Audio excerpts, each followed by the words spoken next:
How does invisible palming work? Well, it's a self-working trick. What's a self-working trick? It's a trick that it just is guaranteed to work even when you don't know what's going on. So that's why a volunteer can do the trick and it works for them even though they've no idea how they did it. And what a computer scientist calls that is an algorithm. And why is that important? Well, because for an algorithm, for a computer scientist, the reason you need them is you want to turn them into computer programs. They're instructions for a computer to follow, and a computer doesn't know what it's doing. And what do we do? Well, what I'll do now is a computer scientist version of a trick. When magicians do tricks, they're trying to make everybody make mistakes at the same time.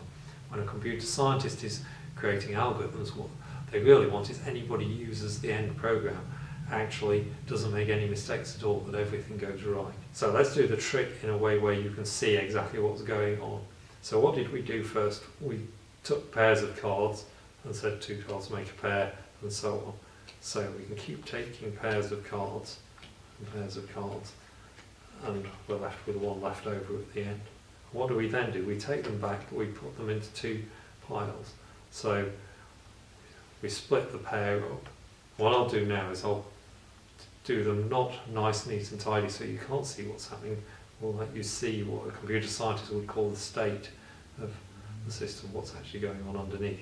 So we take the next 2 and we put them on the 2 piles, and so we've made another set of pairs, and then we take 2 more and they go on the piles, and 2 more, and they've just made some more pairs, and we take 2 more and we take 2 more and 2 more.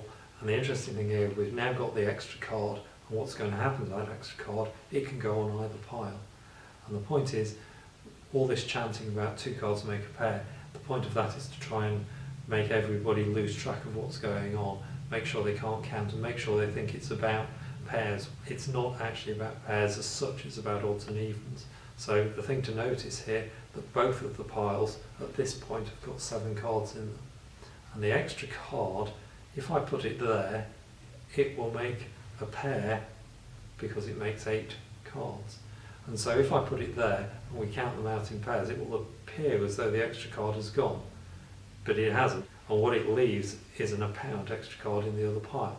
If on the other hand we decide to put the extra card over here, we've made that into a pair, and so when we check the pairs it appears there isn't an odd card, and over here we're left with the extra one that will then appear. So it's nothing to do actually with moving cards from one place to another, because the cards never move. What it's all about is confusing people so they don't realise what's going on and don't count the cards, and all you're doing is matching the cards up into pairs in one pile or the other, and then pretending that the cards move from one place to the other. Now, why is that important to a computer scientist? Well, if you think about what happened in the trick, we were actually able to get the volunteer, even though they had no idea how the trick worked, they could follow the instructions and the trick worked for them. So even though you don't know the tricks, as long as you can follow the instructions, you can make it work. And that's essentially what a self-working trick is. As long as you follow the instructions, it works. Now, a self-working trick is just an algorithm that does magic. Computer programs are algorithms that do whatever the program is supposed to be doing.